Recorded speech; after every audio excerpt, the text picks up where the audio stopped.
Wonderful. Welcome, everyone, to Creating Sustainable and Inclusive Assessment of Online Learning with LIS Students. This presentation today is brought to you by the ACRL's University Libraries Section Professional Development Committee. We're really delighted to have you and our presenters here today. So my name is Jane Hammonds, and I am the Teaching and Learning Engagement Librarian at The Ohio State University. I am a member of the Professional Development Committee, and I will be acting as the moderator today. I am joined by my colleague, Alicia Vandering, who is my fellow committee member, and she will be assisting and monitoring the chat today. So this workshop this session is one of an ongoing series of online programs that is sponsored by our committee. And I think we have a link to our programs that we can share in the chat. Alicia, if you're able to add that one in there. Before I introduce our presenters, I just wanted to share a few logistics. So this session is being recorded, and we will send the link of the video and the slides and any other supplemental materials to everyone who registered for the program. So if you do miss something, you will get all of that follow-up information. Please note that we are not able to share the chat transcripts for privacy reasons, but if links or other relevant resources are shared in the chat, we will grab those and make sure to share those with you all as well. The program will run for an hour total, including time for questions. Please feel free to add questions into the chat box throughout the presentation at any time. Alicia will be collating them and will be prepared to read them to today's presenters. When you do use the chat feature, please make sure that you send your message to all panelists and attendees so that everyone will be able to see what you are asking. And we will be posting a link to a brief evaluation in the chat box after the Q&A session. And we hope that you will be willing to take a few minutes to give us your feedback on today's program. So with those announcements out of the way, we'll go ahead and get started with creating sustainable and inclusive assessment of online learning with LIS students. I'll briefly introduce our two presenters, but I'll leave them to more fully introduce themselves as they see fit. So our two presenters today are Samatha Harlow, who is the online learning librarian at the University of North Carolina, Greensboro, and Jenny Dale, who is the head of research, outreach, and instruction at the University of North Carolina, Greensboro. So without further delay, I will hand it over to you, Jenny and Sam. All right. Thank you so much, Jane. And thank you all for joining us today. It's exciting to have such a big crowd, and I see some familiar names in the attendees list. We are really excited to be talking with you today about the work that we have done in terms of inclusive assessment of online learning objects with LIS students at UNC Greensboro. And so we will go ahead and get started. So we do have a link to our slides. It has been posted in the chat and will be posted again. Feel free to follow along as we're going through or refer back to it later. We will make sure that everyone has access to it. Thank you, Alicia. I appreciate that. And we'll just go into just some brief introductions. You already heard about us, but I am Jenny Dale. I use she, her pronouns, and I am the head of research, outreach, and instruction at UNC Greensboro. That is a department. I should have said research, outreach, and instruction department, not just like all research, outreach, and instruction for the whole university. I'm not quite there yet. But I am also a liaison librarian to several different departments at UNCG. And in the past, I served for about 8 years as the coordinator or supervisor of our LIS intern program, which we'll be talking more about today. And then I'll let Sam introduce herself. Yeah, my name is Sam Harlow. My pronouns are she, hers. We don't have a Zoom account at UNCG anymore, so somehow took my pronouns off of my thing here, but there they are. I'm the online learning librarian, but I'm housed within the research, outreach, and instruction department at UNCG Libraries, like Jenny said. So Jenny is my boss, And I'm also a liaison librarian, so I work closely with academic departments as well. And before I had this job, my background is in instructional technology. I had an instructional technology job where I worked with Canvas and design and things like that.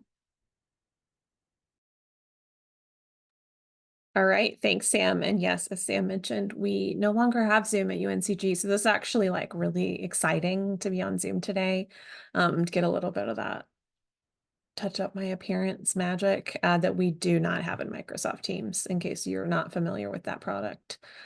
So here is our plan for today. These are the things that we are going to be talking through. So we're going to give you a little bit of an introduction to UNCG, our institution, as well as Ultra, which is a suite of tutorials. We're going to talk about the work that we do with LIS graduate students. We're going to go into some information about some assessment strategies that we've used. We'll talk about future directions, kind of what we're planning, things that we've learned, and then we will hopefully have lots of time for questions. So again, please do submit your questions throughout. Okay, so just some context and background about, our institution, to tell you a little bit about our research tutorials so you have a little bit of info. So as of fall 2023, so the most recent demographics we have for UNCG, UNC Greensboro, we are a mid-sized public university. We're right in the center of North Carolina, and we have Carnegie R2 and community engagement classification. So we do have that sort of research to background, but we also have a big focus on community engagement. It is sometimes kind of a push and pull in terms of our identity as a university. We have over 18,000 full-time enrollment right now. We have about 14,000 undergrads and about 4,000 grads. And we have seen a huge increase in our online programs, especially since I started at UNCG in 2010, and I have seen this number go way up. So right now our student population is at about 20% fully online. We have 18 undergrad and 24 grad programs that are online. But particularly, since 2020, like with so many of us at our institutions, we've seen a big increase in online options, hybrid, flipped, fully online, streaming use of our LMS, even more often, especially for high enrollment general education classes. And just to also give you a sense, we are usually kind of known as the most diverse, or at least one of the most diverse institutions in the UNC system, which is a system of 17 campuses here in North Carolina. Most of our students, or more than half of our students, tend to be Pell Grant eligible. We are a designated minority serving institution and an emerging Hispanic serving institution. So just to give you some background there, and Sam and I both work when we're on campus in Jackson Library, which you can see in the picture there, which is about to go through a huge renovation. Unfortunately, that big ugly part in the back will still be part of the library.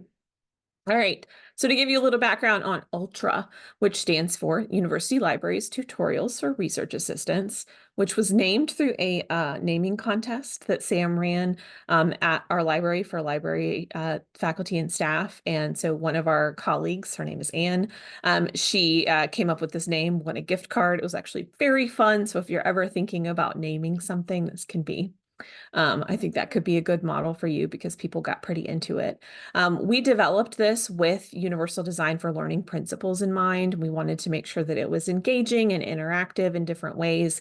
And we also wanted to have a sort of certificate option. So the platform that we are using right now is actually developed in-house by our electronic resources and information technology department. We are going to be changing things a little bit with our platform, which we'll mention later. But right now it's available through just a website and also through Canvas Commons. And we are kind of continuously adding new modules and tutorials into this system. So here are just a couple of screenshots of the Ultra interface. So the one in the top left of the screen kind of shows you, it might be a little hard to see, but again, hopefully you can kind of come back and look at this, but we'll also make sure you have links to the platform itself. It is fully viewable. The sort of bluer kind of heading text, those are tutorials, and the sort of gray or like dark gray or black text are modules within tutorials. So for example, students could be assigned the credit tutorial, and to complete that, they would need to take plagiarism, citations, MLA citation style, APA, and Chicago, and then they would get a certificate at the end of that. Students can also take individual modules. They can sort of get a quiz result at the end of that. And we also have, as you can kind of see over on the right side, we have these in Canvas Commons. And again, we'll talk a little bit more about that, but this is what we often recommend to instructors when they really want to use, one module or just a couple of sort of disparate modules from Ultra. And there are benefits, and we've seen drawbacks to use of Canvas Commons as well. And then in the bottom left, that's just a screenshot of what one of these sort of certificate quizzes looks like at the end of one of our tutorials or modules. And here's a little bit more about our workflow. We used Ultra to replace a tutorial that we had running for about 10 years that was called Path. Really popular, very well used, and a really good tutorial, but it was time for us to replace it, and we thought a lot about what we might want to do. And at this point, I was the information literacy coordinator. Sam and I worked together with several other colleagues really closely on this project. One of our big priorities was that we wanted to make sure that this was more flexible, more modular, so that people could kind of pick and choose which pieces they needed. Path was really more of a linear design, kind of 1 through 10. You had to complete the whole thing to get a specific certificate. You could do sort of one part or another, but it was a little more complicated. These modules and tutorials in Ultra are also directly connected to our learning goals and outcomes, which are linked from the slides. We do have a set of 5 categories of goals and outcomes, which are find, evaluate, use, credit, and create. So you actually might have seen one or two of those as a heading within Ultra. We have Ultra kind of aligned to those goals. These are created collaboratively. So one of the I said one of our big sort of priorities was to have this be something that was modular, but another one is that we wanted anyone to be able to contribute. And so we do have liaisons from our department. We have archivists, we have other folks who have worked on, we have our scholarly communication coordinator, for example. Folks from all over the library, including our MLIS students, have been able to add modules, develop modules collaboratively based on a workflow that Sam really designed. And we also have a decision tree linked here. And this is meant to help folks who are like, well, I don't know if I should just make a video about this database or if I need an Ultra module. And they can use that decision tree to kind of help them figure out what would make the most sense. These are also interactive. I've mentioned that, but specifically we use H5P for quick checks throughout. And then we have quizzes that contribute to that certificate creation. In Canvas Commons, they include a self-grading quiz, but we have, as I've sort of mentioned, had some issues within Canvas Commons, and we're trying to explore different options for using our LMS at UNCG. We also, like probably many of you, have about a zillion LibGuides. Actually, it's about 1,200. I looked earlier today just to see. We have a ton of LibGuides. We do use specifically the SpringShare LibGuides platform. And ours, we have things organized in subject areas. So you can go to a list of research guides by subject. That's what the screenshot is on the screen. And that's for every sort of academic program or department we have at UNCG. So for example, if you're a kinesiology major, you can go to the kinesiology guide in this list, and that's sort of a general subject area guide. But we also spend probably most of our energy as liaisons on our specific course guides. We have a very robust set of course guides. So to kind of continue this kinesiology example, a student in Kinesiology 220, Lifetime Wellness, could go to the kinesiology guide, select the course guide for their specific class over on the left. But we do have other kind of additional topic guides. We have a scholarly communication one. We have probably one of our most popular ones is the one on citations, but we cover other topics in our LibGuides as well.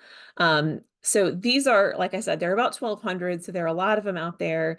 One of the big issues that we do run into is just time to kind of keep these things updated. I'm sure this is relatable to many folks, but this is just another way that we are, another online learning object that we're putting out there, our LibGuides, and they are heavily used. So, okay, a little more background about our work with LIS grad students. So we have an MLIS program at UNCG, and we feel very fortunate to have that because it gives us the opportunity to work with sort of emerging professionals, folks who want to be librarians or want to, do work in this field while they are in their graduate program. So this is part of a program that was recently sort of merged.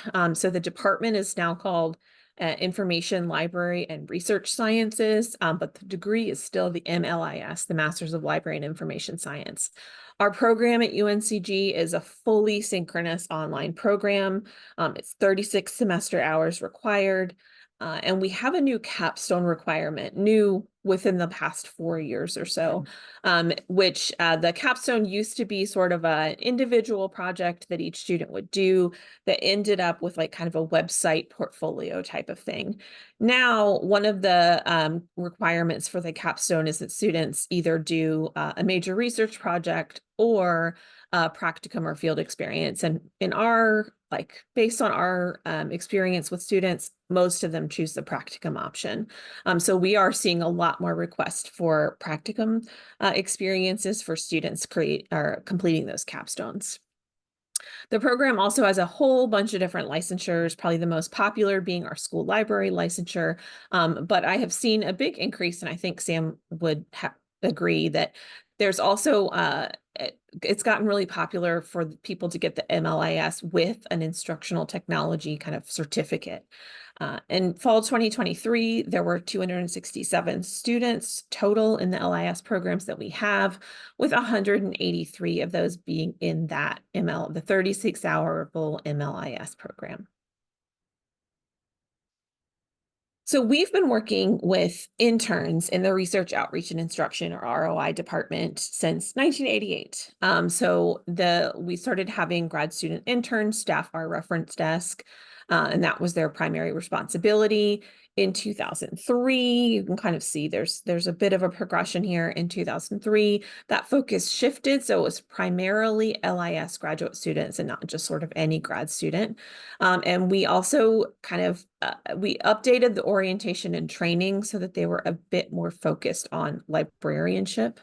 In 2017, we kind of tried to open it up beyond LIS students, though most of our interns are still MLIS students, or sometimes other graduate students who hope to pursue an MLIS. So, someone who's a history master's student, for example, who knows they are interested in librarianship for the future. And in 2020, of course, like everyone else, we had to make some big changes. So we shifted things around in terms of how the program worked. So we did go back to in-person desk staffing, and all of our current interns do in-person work, but we have shifted some of the components of the program online, either synchronously or asynchronously. And then a big difference is that in fall of 2023, for the first time, we got graduate assistantships, and the LIS program essentially gave those to us in the libraries, which was pretty amazing. And so we got 4 graduate assistantships in addition to our intern program, and all of the interns and GAs, as well as some of the practicum students, like I mentioned, received training on Ultra, on the sort of collaborative process that we use, and on how to, kind of some instructional design basics as well. So these are the 3 different employment options that our MLIS students have within ROI, within our department. The internship is the one that we kind of went through that brief history on the last slide, but our interns they're paid hourly, they're considered student employees, and their primary responsibility is staffing the desk, answering the phone at the desk, and staffing our virtual chat.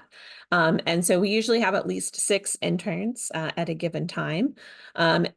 the graduate assistantship there in the middle, like I said, that's new. We're very excited about it because it offers an in-state tuition waiver as well as a stipend. And our grad assistants work 20 hours a week. Right now, we have that so that they are split between the same kind of desk staffing that we expect of our interns, and then special projects that are in different assigned areas. Right now, we have 4 GAs. In order to kind of pair them with the proper area, I worked with all of them before the fall 2023 semester started, to find out what they were interested in. All 4 of them wanted to do online learning. So we had to go to some second and third choices there. But just to give you a sense of what folks are interested in who are coming into these positions, they really want to do things like work with tutorials, create online learning objects. A lot of them are interested in online learning assessment. So we've been fortunate with that, especially in the context of our Ultra project. We also have capstone and practicum students, as I mentioned. And so many of our MLIS students choose the practicum option for their capstone, which is a 120-hour practicum. They work with a site supervisor and typically are going to have some sort of specific focus area. Sam, for example, has supervised several online learning practicum students or capstone students. I've had information literacy and instruction students in the past. This spring, I think we had 2 folks in the department who supervised different liaison librarianship, practicum, capstone experiences. Students can also opt to take the practicum as a course for credit in addition to their capstone. So we do have some students who end up taking a practicum and then also doing a separate practicum for their capstone. So those are the students who are like really motivated to get a lot of experience. All right, I'm going to turn things over to Sam. Okay. Okay, so now I'm going to talk about assessment and how we work with the LIS students on our assessment workflows. So, of course, I and us at UNCG are not the only ones doing online learning assessment. So I just wanted to put some resources in here for your reference to know where we get some inspiration from, and also kind of like if you want more information. So when we were thinking about including LIS students with our assessment and making it sustainable and inclusive and a little different than what we usually do, I was really inspired by the article Equitable But Not Diverse by Roth, Singh, and Turnbow. It's about going beyond universal design for learning assessment and thinking about, are our students, are our users represented within the online learning objects? So I highly recommend that article. It's in the library with the lead pipe if you haven't already looked at it. So for Ultra, if you want to learn more about the workflow, we went over the really basics and if you want to know like how it started, we have the decision tree linked here, but also like how collaborative it is. And what Jenny said, LIS students are helping us make these tutorials, and a lot of times our users are what are suggesting might be added in there. It's a collaborative and flexible system. So if you want to learn more about that, as well as the standard assessments that we do in detail, there's an article we wrote a couple years ago. My colleague and I, Rachel Olson, wrote it on creating these library tutorials. So you can check that out. And then if you're kind of interested in terms of like where I get a lot of my inspiration about distance and online learning from is from this ACRL distance and online learning section. They have standards that were recently updated. These are different than the ACRL framework. And they have different standards to think about when you are working with online and distance students at your universities. So they do have an assessment standard. And you can see here that the library conducts needs and outcomes assessments at regular intervals to ensure that needs of distance and online learning communities are being met. These needs include, but are not limited to, resources, collections, personnel, library research and instruction, distance learning facilities, DEIA initiatives, and technology. So this is the standard assessments that we're doing on Ultra, as well as our LibGuides that Jenny mentioned. So we're pulling web analytics from SpringShare on the back end, their Lib Insight platform. And we also have regular web analytics on Ultra that we pull periodically to get an idea of where people are going, how they're getting there, etc. We used a mixed method approach to periodically assess the Ultra and LibGuides in terms of doing usability studies, sending out surveys, performing interviews with users of these research tutorials on LibGuides as well as in Ultra. And we have quizzes that are on each module that produce the certificate that Jenny mentioned, as well as we have a link to a survey about the modules and satisfaction level, as well as a box to suggest new topics, issues people are having with them for summative assessment. This is the survey linked at the end of our modules within Canvas Commons, and the website is very useful. And we have, I think last time I checked, over 8,000 students or users have filled out this survey over the last couple of years, which has been really useful data for us in terms of assessment and how these tutorials are feeding into them. But today we're going to talk about inclusive assessment that we've created over the last couple of years that we've included our LIS students with. And this definition of inclusive assessment is taken from courses. So, thinking through how we do inclusive assessment with our students within courses, but I think it still applies to online learning objects and research tutorials, because you're talking about kind of going beyond thinking about students in terms of their academic ability and how they're navigating things to thinking about it, incorporate your assessment, incorporating diversity and flexibility, right? In terms of having special provisions where it is deemed appropriate and fair with how we're designing and updating our online learning objects over time. And this was taken from this website on teaching and learning, this definition. So the assessment projects we're going to talk about today are about a creation of a DEI or DEIA rubric for evaluation of online materials that we particularly have been using with Ultra, an accessibility audit that we have particularly been using with LibGuides, and as well as a usability study of Ultra research tutorials that's in progress. And hopefully we'll have time at the end to talk through how this could be applied, not only to research tutorials and LibGuides, but to really anything related to online learning and instructional design at your library as well. So again, as Jenny mentioned, we have a ton of LibGuides, and we have an issue of LibGuide maintenance in that they're consistently being made and they're a little bit harder to update and make sure that they're going okay.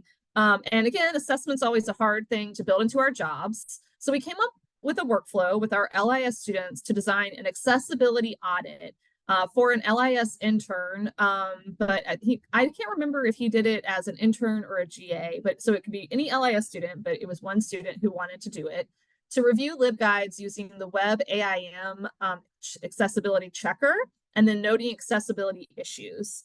So then notes were made on the spreadsheet, which I made a redacted version here. And we had the students start with the most viewed guides first, and then go down and do as much as they could over time. So just to show you what the basics of it look like, to show that it could be replicated anywhere, I took out the name of the LibGuide, but it is a matter of, views this is by a week. So how many views we had in a week, but it started at the top and we went down.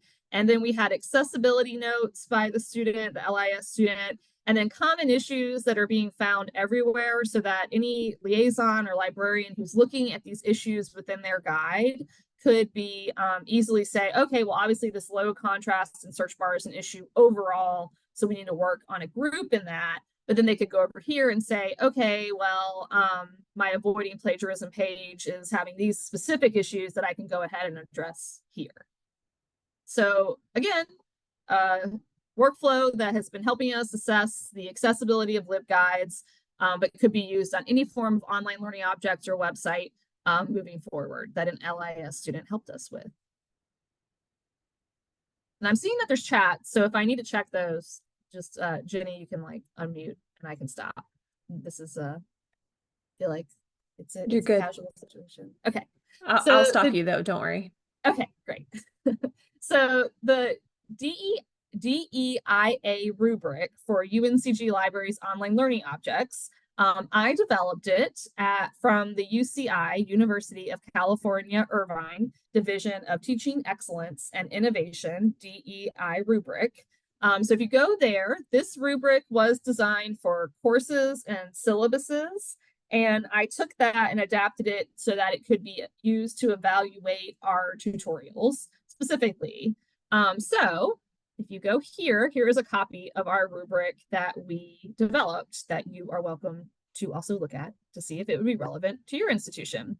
So it's built into categories and levels of achievement on the far left. And then, like many rubrics, it has a beginning, developing, proficient criteria. And then whoever is using the rubric for evaluation can take notes over here. So the idea is that they would go here and say file, make a copy, and go from there to make notes. Some of them decided to put their notes on spreadsheets, some of our LIS students. Some of them decided to make copies of this and just use it from here. It's developed to be flexible in terms of whoever is using it to evaluate it. And then we collect these filled out rubrics and for our assessment to make changes overall. So you can see in the adaption how sometimes we changed it to say, like, instead of syllabus or course, we would say online learning object or module. We made sure that the things matched and that there were links to things so that our students could learn about, right? Like, what do we mean when you say guidelines for universal design for learning or like stereotype threat? We tried to put examples in here of like questions to ask and then, what we mean. So when we first put this out, we definitely had interns that were very trained on Ultra and who had created Ultra modules do this first, so that if any issues came up or questions or things that were unclear, we could adapt the rubric over time.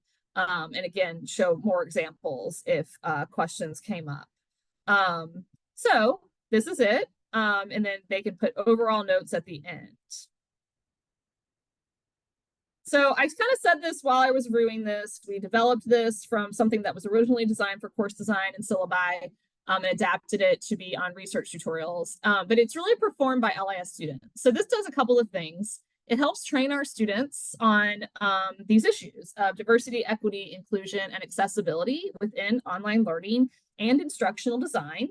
It also helps them learn about these common things related to diversity, equity, inclusion, accessibility, as well as the instructional design element. So things that they could look for in their own work and with jobs, and it gives them language to talk about these things. So then in practice, the students are the ones evaluating with the rubric, and then Jenny and I review them, and then we work together, Jenny and I, to develop a workflow for someone within UNCG Libraries to actually make the edits. That part is still in progress because we are moving to a new platform, which I'll talk about a little bit more in the future direction side of things. And as I mentioned, we do try to do usability studies using surveys and interviews with students over time.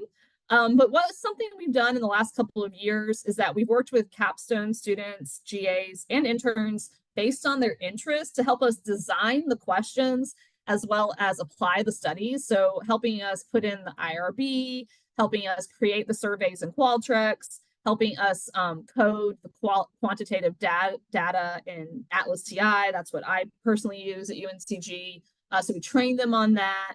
And again, as a part of this, I'm also looking at their resume and making sure that they are adding this applicable stuff onto their resume based on what careers they might be looking for when they graduate. The one we currently have is about representation. Do students feel represented within Ultra and LibGuides? Right now, the one we have out or just finished is about Ultra. We did not have many people fill it out. There's a lot of stuff going on at UNC Greensboro and the world, just to acknowledge that. So there's a lot of reasons why that might have worked, but we're probably gonna push it off and do it again, right? When the new platform comes in to help us also evaluate if it moved over to the new platform as well. And again, LIS students who have helped me in the past can continue helping me and we can get new LI students that might be starting with us in the fall as well to help if they're interested. So future directions, and then hopefully again we have time for a Q&A, and we're going to do an activity while we're answering questions, is that there's a lot of considerations to think about when working with LIS students. So I'm sure out of the people who are in this virtual space or who might be watching this recording, a lot of you are already working with LIS students or have worked with LIS students in the past. And so you know a lot of these things, but just to remind people and talk about things that we're thinking about and trying to improve on and think about ways to work with LIS students differently, is that LIS students are busy. And a lot of times they might quit and leave for other jobs mid-year, mid-project, and that's fine. That's the goal, right? We want them to get jobs and careers and things like that. But it means that a lot of times they start out, where they really want to be a part of these projects, and then they kind of fade over time. So thinking about incentives for them and really connecting it to their interests, right? And thinking through, what do they want out of a library career? What are their goals, right? So what are their learning objectives of having an internship with us in terms of building their resumes, and thinking through how we can adapt these projects to their needs. Right? Like not just making it grunt work or things that we don't want to do as librarians, but really, incorporating them into that. So Jenny mentioned this, but I do want to reincorporate how important this is. But our LIS students, no matter whether they're in a capstone or the interns or the GA ships, typically go through a training. The training can vary depending on the capstone student and what they're interested in, but the interns and the GAs complete a module in Canvas on, kind of getting started with the library, as well as attend synchronous sessions in teams for us at UNCG now on various aspects of being an academic librarian. So they could be on instructional design, as well as like how to use Canvas, even like how to use our citation management, health science research, etc. But this helps us keep them engaged in the process, as well as, they're creating the tutorials. And then we have found that makes them more invested in assessing the tutorials. So that has helped. And then thinking through, again, how we can consistently incorporate Ultra and LibGuides into training, so that by the time we're like, hey, we have assessment projects for those who are interested, they're already trained in the system and they want to be a part of it. And then Jenny mentioned this is a synchronous online program, but we also have students who are physically working at our desk. But there are students who don't physically work at our desk, right? Who might be doing a capstone or who might not even know that we offer capstones.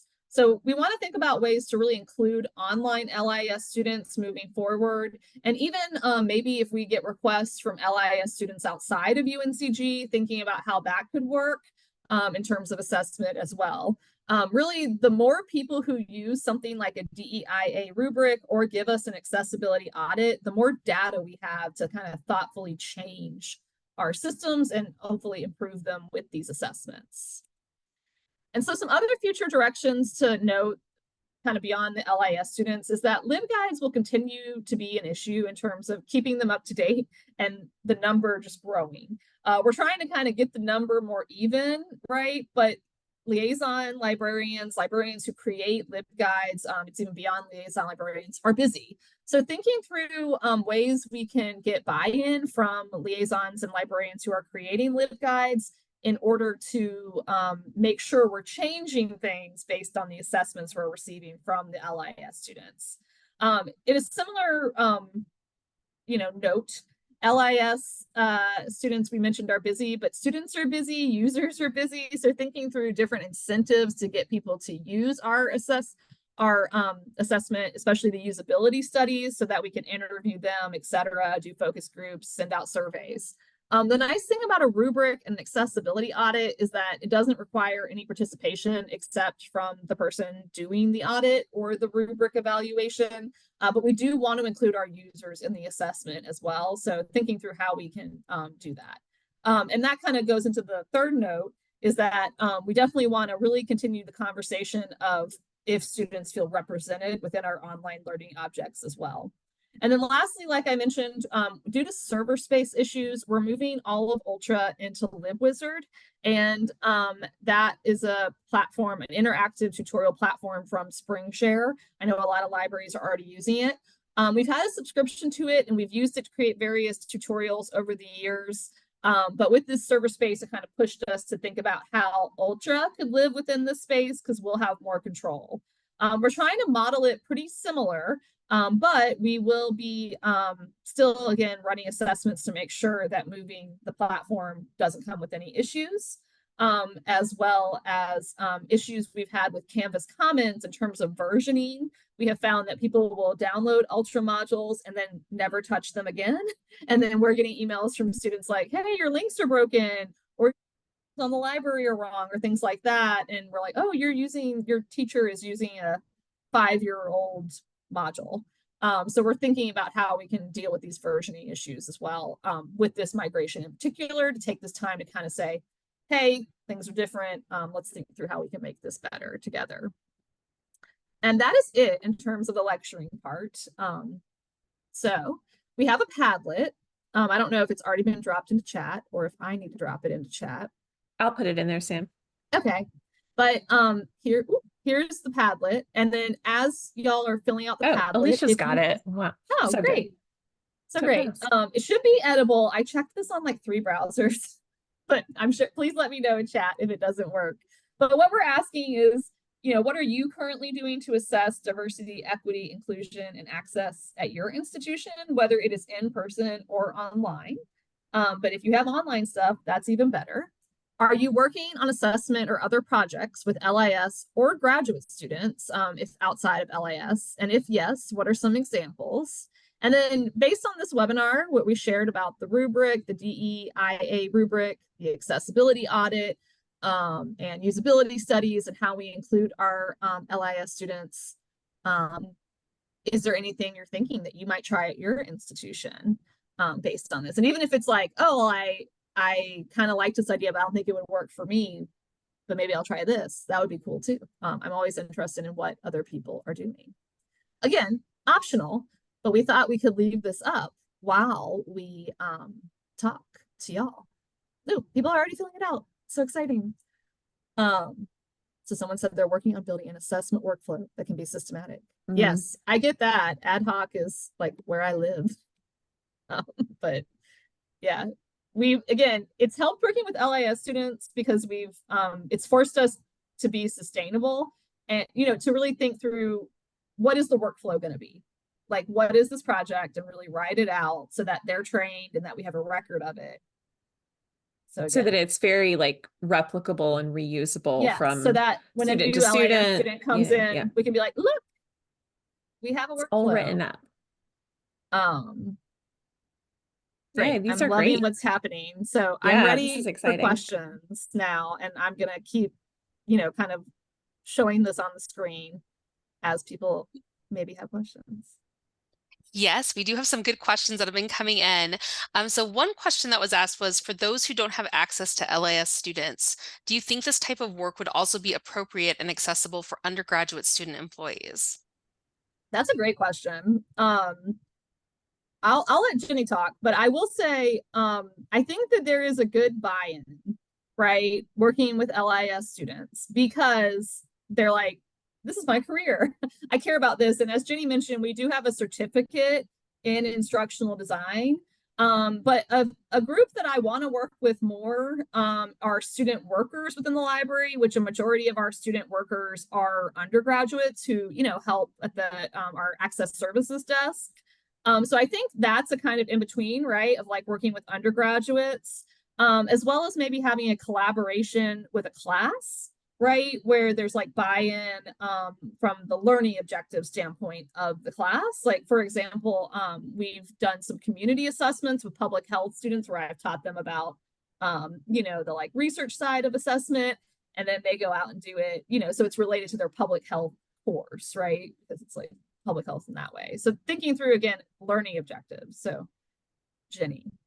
Yeah, I agree with everything that Sam said. And I will also just highlight, I know Melissa said this, I believe Melissa said this in the chat. There are just loads of online LIS students out there who are also like really looking for these kind of opportunities. So if you do, let me just say, I do think an undergrad could absolutely do this, especially again, like If they, I think student workers, undergraduate student workers is a great population to try to work with. I also think students in education classes, so connecting it to a class like Sam suggested, but we hear all the time from I just today got a request from an online LIS student at UNCG saying, hey, can I please do a practicum in the fall? And, we get more than it's sustainable for us to handle. And I know that, we are certainly not the only LIS program out there. So I would encourage you, if there are any online programs in your area or like that you want to specifically reach out to, for us, with students being not fully required, but like pretty close to required to do to do some sort of practicum experience. People just sort of send practicum descriptions to our the admin for the LIS program, and they go out on the list. So that could be it's a lot of work to be. I don't want to say like it's super fun and you could just grab an LIS student, they'll do whatever you need. It's a lot of work because we're helping students as emerging professionals, but I think it can be really beneficial all around, and that's how we try to approach our various sort of work with MLIS students, that we do really want to help them, and we also need them to help us. So it's something where both sides have a lot of buy-in. Excellent, thank you. And Sam actually gave me a really good segue earlier. Somebody also asked about, has anyone had experiences in adapting DEI to clinical programs such as nursing? Any ideas or suggestions here? And you were talking about public health earlier, so I was like, this is perfect. It ties in very well. Yeah, I mean, someone is welcome to put it in the chat too, because I don't want to say I'm an expert in converting DEI to like a clinical setting. I'm not the nursing librarian. I will say I do work with health sciences, and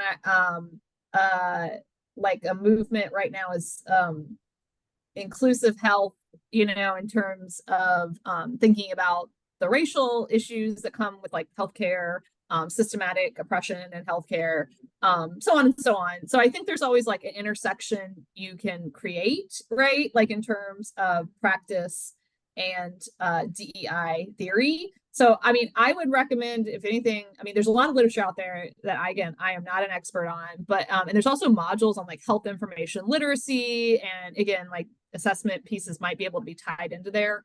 But, we're a R2 university, and someone mentioned here, like, I wish we were able to do anything related to DEI where I am, frowny face. And I think that shows that like, this is a challenging and I think scary time to be building DEI programs. So I think even collaborating across the university, with like offices of intercultural resources, diversity offices, like if there's, like we're lucky to have diversity residents at UNCG libraries. So thinking about incorporating, even outside of your role as a, health sciences librarian or anything, like collaborating across assessment beyond the LIS program, I think is also a really cool idea too. I'll just add to that. I tracked that comment about wishing you could, and we are in a really there are some big political moves being made in North Carolina that are similar to things that are happening in lots of other states. And right now we've kind of been told at UNCG, like, we don't have to change anything that we're doing yet. But there is fear that could happen, and that we might have to rethink, how we approach some of these concerns. And that is really an unfortunate place to be. But again, it sounds like it's relatable to some other folks who are here. And so we are trying to prioritize this work, while it is something that we are still free to do without concern about what might, if there might be repercussions. Again, we're being told right now, no worries about that, but worries, we all have worries about that. So that is something that I think is really important to acknowledge too. So I'm glad someone mentioned that. Excellent. Thank you for answering that. And then we also had some people voice interest in the survey that you do at the end of your tutorials. What kind of questions do you ask? Yeah, let me pull it up. Let's do it. on the fly. So we moved from a Google Zoom Box campus to a fully Microsoft environment. So we used to have a Google form and then we converted it to Microsoft. But that Canvas Commons versioning issue that I mentioned means the Google form is still being filled out because they haven't like shut down Google completely. So like this semester we had, I think, like 1,000 students fill out this Google form, which I was like, what? And that helped us also, though, weirdly realize that this Canvas Commons versioning issue is worse than Pretty big. Yeah. Yeah, like we were like, we always knew like, oh, it's a problem. And like seeing that data, we were like, whoa, like a problem. But we were then able to add a question of what class are you in? So that we could reach out to these classes and be like, hey, you know, no problem, but like, can you like maybe use an updated version? Because then we were getting comments like, hey, this link is broken. And we were like, we can't, it's anonymous, so we can't like, you know, tell you like it's the wrong version. So let me find it. How to take common instructional technology. Help. Tell us what you think. Okay.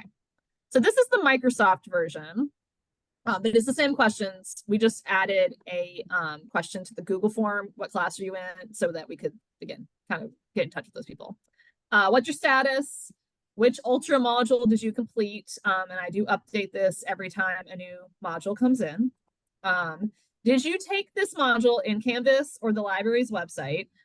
This is on the end of every Canvas Commons module. And I think they have to take it for like grade credit, which means we've gotten a ton of great assessment, like, you know, sorry, but also not sorry.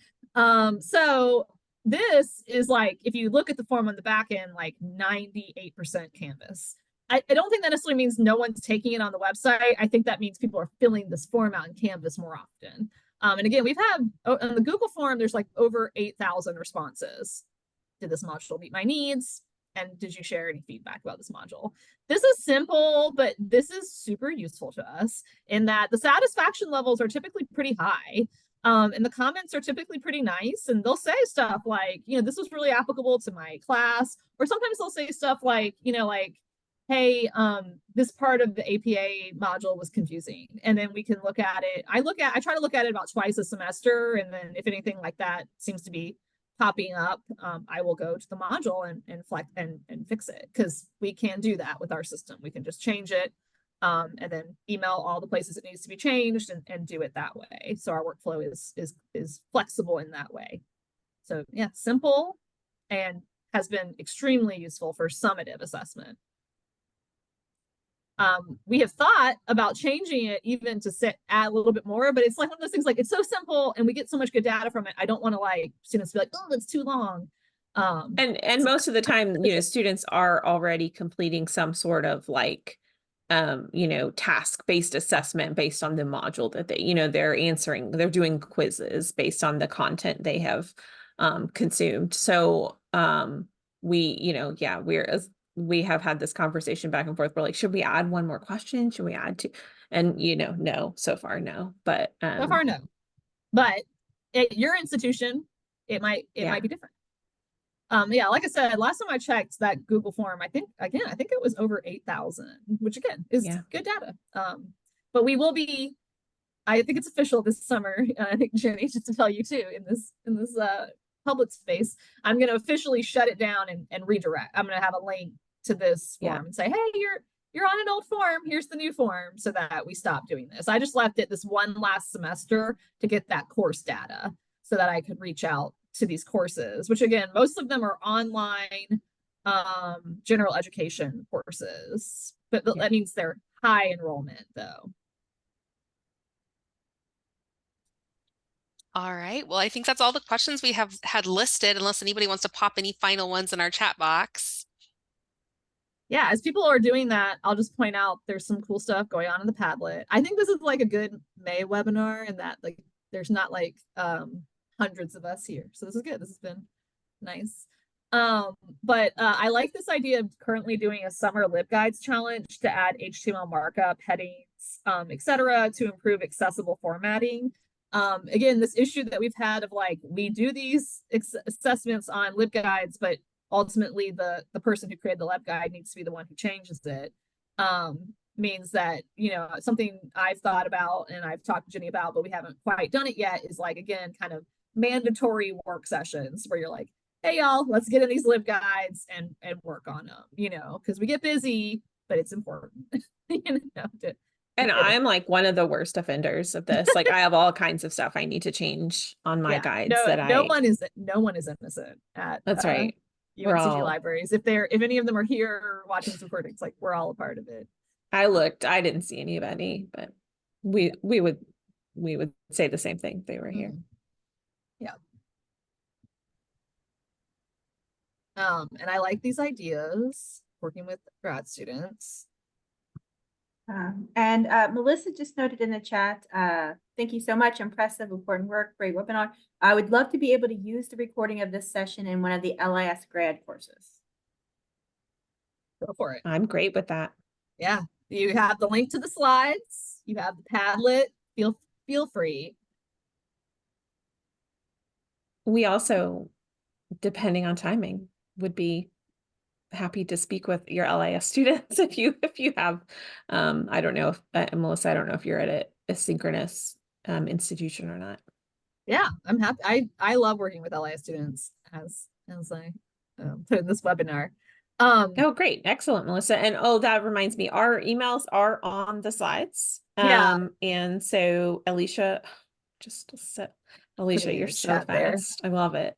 Already has put the links back up to the slides, and Sam has her email address in the chat, and I added mine as well. Thank you so much for being with us today. Yeah, I do want to say the last thing, you know, this Padlet lives on, so feel free, like, you know, to get inspiration from it. It will stay in the slides, you know, unless Padlet like is like you're kicked out of the program, which hopefully that's like, you know, a long time from now before they change their structure. I'm still sad about Mentimeter. But I like also this DEIA related criteria integrated into our quality review tool for online tutorials. And again, I think also like this is about working with LIS students, you know, because like they win, we win, you know, sustainable assessment and projects. But I do think these kind of rubrics and audits and workflows could also be good peer review tools, as well as training and onboarding tools. We have, and Jenny, you know, onboards a lot of our new employees. You know, there's a lot of people in our department. And, you know, a big part of onboarding is, you know, learning about our workflows. And again, we get data from a new person filling out these kind of rubrics and audits. And also they review our stuff, right, as a new employee. So it doesn't have to only be LIS students, grad students, undergrad. It could also be new employees as well, as a part of the onboarding process. And again, thank you all for filling out the Padlet. Yes. Thank you all so much for being here today. Please join me in thanking Sam and Jenny for a wonderful presentation. We really appreciate you taking the time to share your expertise. Our next presentation will be Librarian Support for Evidence Synthesis Outside of the Health Sciences on Monday, June 3rd at 1 o'clock Central Time. I put a link for that in the chat as well. We would also like to thank Eloa Sharp and Brian Lim, as well as everyone else at ACRL who helps to make these presentations happen. And please remember, you'll get the link to the recording and the supplemental materials when the session is available. And please do remember to fill out our brief evaluation form, and Alicia has shared that in the chat as well. Thanks, y'all. Thank you.